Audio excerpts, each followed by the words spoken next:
मला असं वाटत नाही, कारण शेवटी त्या माननीय प्रदेशाध्यक्ष महोदयांनी जी काही बैठक बोलवली असेल ती काही समेट घडून आणण्याच्या करता असेल असं मला वाटत नाही. कारण सुरेश धस यांनी अतिशय कठोर भूमिका ह्या सगळ्या प्रकरणामध्ये घेतलेली आहे आणि त्यांनी स्वतः खुलासा केलेला आहे. अशी काही त्या भूमिकेमध्ये काही कमी लवचिकता आलेली आहे किंवा त्याच्यामध्ये काही तडजोड करण्याची भूमिका अशी अजिबात नाही. मला वाटतं की शेवटी त्या बाबतीमध्ये प्रदेशाध्यक्षांनीच त्याबद्दल खुलासा करणं उचित आहे. पण दोघांच्या बोलण्यामध्ये पण विरोधाभास बघायला मिळतो आहे. सुरेश सांगतात की अर्धा तासच भेट झाली आणि बावनकुळे सांगतात 4.5 तास आम्ही बरोबर होतो, आमची चर्चा. असं आहे, आता बैठकीला तिघं होते, विशेष करून सुरेश आणि धसानी मान्य प्रदेशाध्यक्ष बावनकुळे साहेब होते. त्याचं स्पष्टीकरण त्यांनी द्यायला पाहिजे. आणि शेवटी मी त्या बैठकीत हजर असतो तर मला सांगता आलं असतं की 1 तास झाली, 2 तास झाली. साहेब, गेल्या काही दिवसांपासून सिंहस्थाच्या बैठका ज्या आहेत ते वेगवेगळे नेते घेत आहेत. CMनी घेतली, DCMनी घेतली. पालकमंत्री पदावरून एकीकडे वाद सुरू असताना नेत्यांकडनं वेगवेगळ्या बैठका घेतल्या जातात. कोल्ड वॉर आहे का? नाही, मला अजिबात तसं वाटत नाही. कारण असं आहे की माननीय मुख्यमंत्री ते राज्याचे प्रमुख म्हणून निश्चितच ते आढावा घेण्याचं काम करतील. कारण एक मोठं आव्हानात्मक काम असतं. आज आपण जर प्रयागराजचं पाहिलं त्याच्या कितीतरी पटीने ते मोठं आहे, पण शेवटी राज्याचं प्रमुख म्हणून त्यांचं दायित्व आहेच आहे ते. आणि नगरविकास खात्याच्याकडे मोठं ह्या सिंहस्थाचं काम महापालिकेअंतर्गत होत असल्यामुळे नगरविकास खातं माननीय उपमुख्यमंत्री एकनाथराव शिंदे साहेबांकडे आहे, तर त्यांनी बैठक त्यांच्या विभागाची घेणं अभिप्रेत आहे. आज मी जलसंपदा खात्याची बैठक बोलवतोय, कारण जे पद्धतीने पाणी वापर होतोय नाशिकच्या महापालिकेचा आणि त्याची अकाउंटेबिलिटी कुठं नाही आहे. इतकं प्रचंड घाणपाणी नदीपात्रात सोडलं जात आहे, त्याचा परिणाम खालच्या पाणी पुरवठ्यावर होतोय, कालव्यावर असणाऱ्या पाणी पुरवठ्यावर होतोय. म्हणून मी आज तो आढावा घेतो की आपण या बाबतीमध्ये काही सुधारणा करणार आहे की नाही, किंवा होणाऱ्या सिंहस्थामध्ये तुम्ही शुद्धीकरणाचे काही प्रकल्प हातात घेऊन शेवटी वाढत्या शहरीकरणाला पाणी द्यावं लागले, बरोबर आहे. पण त्यासाठी शीतचं पाणी आम्हाला सॅक्रिफाईस शीतचं पाणी कमी करता येणार नाही. पण या सगळ्या नेत्यांमध्ये पालकमंत्री पदावरून एकमत होताना दिसत नाही. मधल्या काळात आपलं देखील नाव चर्चेत होतं. नाही, मी समाधानी आहे मी आता अहिल्यानगर पालकमंत्री म्हणून. परंतु मला असं वाटत नाही की पालकमंत्री झाल्यानंतरच प्रश्न सुटतील. आता स्वतः माननीय मुख्यमंत्र्यांनी पुढाकार घेतलेला आहे. माननीय उपमुख्यमंत्री येऊन गेले, यंत्रणा कार्यरत झालेली आहे. असं काही दोन निर्णय समन्वयाच्या बैठकीमध्ये तिन्ही नेते घेतील त्यात काही मला तर काही फार असं वाटत नाही. काल एकनाथ शिंदे नाशिकला होते. काल त्यांनी बैठकीनंतर माध्यमांशी बोलताना सांगितलं की गिरीश महाजन दादा भुसे यापूर्वी पालकमंत्री होते, ते आता आपल्यासोबत आहेत आणि गिरीश महाजन हे कुंभमंत्री. एक प्रकारे त्यांनी असे संकेत दिले की दादा भुसे हे नाशिकचे पालकमंत्री असतील. एकूण भाजपचा क्लेम जो आहे नाशिकच्या पालकमंत्री पदावरचा तो संपलाय.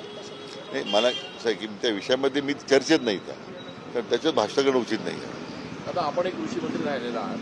माणिकराव कोकाटे यांनी वक्तव्य केलं वादग्रस्त, 1 रुपया भिकारी सुद्धा घेत नाही आणि 1 रुपया पीक विमा दिला. योग्य वाटतंय अशा पद्धतीचं वक्तव्य? नाही, आता ते कोणत्या कॉन्टॅक्टमध्ये त्यांनी केलं मला कल्पना नाही, कारण माणिकराव थोडेसे सरतोड बोलणारे ग्रस्त आहेत. तर त्यांनी आता ज्या कोणी काय त्या पार्श्वभूमीवर पुढे वक्तव्य केलं मला कल्पना नाही आहे. परंतु ती जर वस्तुस्थिती असेल की अशी तुलना जर त्यांनी केली असेल तर ती योग्य नाही, समर्थनीय नाही आहे. गृहमंत्री आणि मुख्यमंत्र्यांनी लव जिहादच्या कायद्यासंदर्भात वेगवेगळ्या लोकांची मतं मागवलेलं आहे. एकूणच हे कायदा संदर्भात आपली काय भूमिका असणार? नाही, लव जिहादला तर आमचा विरोधच आहे. ते लव जिहादाच्या संदर्भात लव जिहाद असेल त्याबद्दल कारवाई कडक झालीच पाहिजे.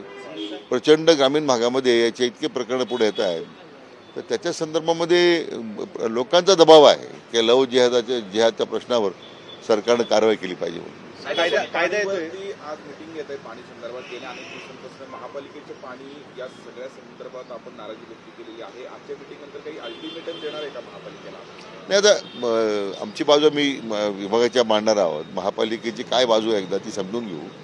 शेवटी हा प्रश्न समन्वयाने सुटला पाहिजे, परंतु त्याचा अर्थ पाण्याची उधळपट्टी करण्याचा त्यांना परवाना दिलेला आहे असं नाही आहे. स्थानिक स्वराज्य संस्थांच्या निवडणुका भाजप स्वबळावर लढणार आहे अशी चर्चा आहे. दुसरीकडे एकनाथ शिंदेची शिवसेना ही महायुतीनेच या निवडणुका लढवाव्या अशा मताने आहे. नाही, आता यापूर्वीच माननीय मुख्यमंत्री महोदयांनी सांगितलं आहे की या पुढच्या स्थानिक स्वराज्य संस्थेच्या निवडणुका आपण महायुती म्हणून लढणार आहोत हे स्वतः आमचे नेते मान्य देवेंद्रजी जाहीर केले आहे. साहेब, शनी शिंगणापूरला 1 मार्चपासून ब्रँडेड तेल वापरावं लागणार आहे, कारण जी झीज होती शिळेची, त्यामुळे ते तिथे बाहेरचे तेल मिळतं सुटलेले, त्यावर बंदी आणली जाणार आहे. संस्थाच्या निर्णयाकडे तुम्ही कसं बघता की ब्रँडेड तेलाने अभिषेक करावा लागेल? आता मला खरं कल्पना नाही कोणत्या पार्श्वभूमीवर तर ब्रँडेड तेल वापरायचा निर्णय झाला. आताही पण जर तशी काही झीज होत असेल त्या शिलाची तर हरकत नाही. ब्रँडेड तेल वापरायला काही शेवटी भक्तांच्या भावना असतात, त्याचा आदर होतो. आणि तिथं जो काही शनी देवताचे जे तिथं शिला आहे तर त्याची जर झीज थांबत असेल तर ते स्वागतच केलं पाहिजे. साहेब, आपण महापालिकेला जेवढा जलसंपदा विभागाच्या अधिकाऱ्यांचा फौजफाटा घेऊन चाललेला आहे, नेमकं काय त्रुटी तुम्हाला महापालिकेच्या पाण्यामध्ये काही चोरी होतीये का पाणी अतिरिक्त वापरलं जातं, नेमकं काय? नाही तर आता म्हणून आता बैठकीमध्येच कळेल आपल्याला आमची भूमिका. आम्ही काय आम्हाला जे वाटतं ते आम्ही मांडणार आहोत. आणि महापालिकेला ज्यात काही असं वाटत असेल की आमची माहिती चुकीची आहे हे निश्चित आहे. मात्र की नाशिक महापालिकेमधून वारंवार पद्धतीने पाण्याची उधळपट्टी होते. त्यांनी जे पाण्याचं प्रक्रिया करून 60% पाणी प्रक्रिया करून नदीच्या पात्रात पर्यायी सिंचनाच्या पूरक अशा प्रकारचं त्यांनी पाय सोडायला पाहिजे, असं कुठं दिसत नाही. म्हणून जर या पद्धतीने प्रक्रिया करून त्याचं मोजमाप होत नाही दुर्दैवानं, तर त्याची एक स्वतंत्र व्यवस्था निर्माण करावी लागेल. आणि जर महापालिकेकडून जर अशा पद्धतीचं पाण्याची उधळपट्टी होत असेल तर त्यांच्या पाण्याच्या मंजुरीमध्ये कपात करण्यासंदर्भात सुद्धा विचार करावा लागेल. एक शंका अशी व्यक्त केली जाते की जो इन्स्टिट्यूट प्लांट आहे तो खूप जुना आहे, त्यामुळे मोठ्या प्रमाणात जे सांडपाणी आहे ते नदीमध्ये जात आहे. याच्याबाबतचा काही ठोस असा निर्णय होईल का? नाही, आता जो काही ATP प्लांट आहे तो त्याच्यामध्ये आता तो महापालिकेने कधी बसवला, काय बसवला आहे, स्वच्छ पाणी देणं गरजेचं आहे, स्वच्छ प्रक्रिया करून पाणी नदीत सोडणं गरजेचं आहे, महापालिकेचं काम आहे ना. आज गेल्या आता 2 वेळा अनेक कुंभमेळे झाले इथे, तर त्याच्यामध्ये यांनी महापालिकेने बारकाईने पाहिलं पाहिजे होतं. आज गोदावरी नदी प्रदूषित होते, त्याच्या संदर्भात काही लोकांची आंदोलनं सुरू आहेत. मला वाटतं महापालिकेने याचं दायित्व स्वीकारलं पाहिजे. साहेब, शेवटचा प्रश्न, एक मनसेचे अनेक पदाधिकारी आज भाजपमध्ये प्रवेश करत आहेत. ज्या राज ठाकरेंनी मध्यंतरीच्या काळात भाजपला मदत केली, सपोर्ट करायला सांगितलं, त्यांच्याच पक्षातल्या कार्यकर्त्यांना भाजप आता त्यांच्या पक्षात गेली आहे, तर राज ठाकरेंनी एक प्रकारे झटका दिला जातो भाजपकडनं, ज्यांनी मदत केली. असं की राजकारणातली ही जी प्रक्रिया आहे निरंतर चालू असते. काही ह्या पक्षात जाणार, काही त्या पक्षात जाणार. मला वाटतं त्यात काही फार वेगळा अर्थ काढण्याची आवश्यकता नाही. कोकणातले ठाकरे गटाचे एकमेव आमदार आहेत भास्कर जाधव, ते नाराज आहेत, पक्ष सोडायच्या तयारीत आहेत, अन्याय होतो असं त्यांचं म्हणणं आहे. भास्करराव हे माझे अतिशय जवळचे मित्र आहेत आणि ते काही अन्याय सहन करणारा तो नेता नाही आहे. निश्चितच भविष्याचा त्यांनी काही विचार केला असेल, त्यांचं स्वागतच आहे. आपल्याकडे स्वागत राहणार. साहेब, शेवटचा प्रश्न, उपमुख्यमंत्री एकनाथ शिंदे हे सध्या आभार दौरे करत आहेत. महायुतीला जे विधानसभेत मतदान मिळालं त्या संदर्भात भाजपकडनं असे कुठलेही दौरे किंवा लोकांचे आभार मानताना काही कार्यक्रम दिसत नाही, काही होणार आहेत का? नाही, तो खरं म्हणजे मतदारांचे आभार मानणं हे तर आपलं प्रथम कर्तव्यच आहे ना.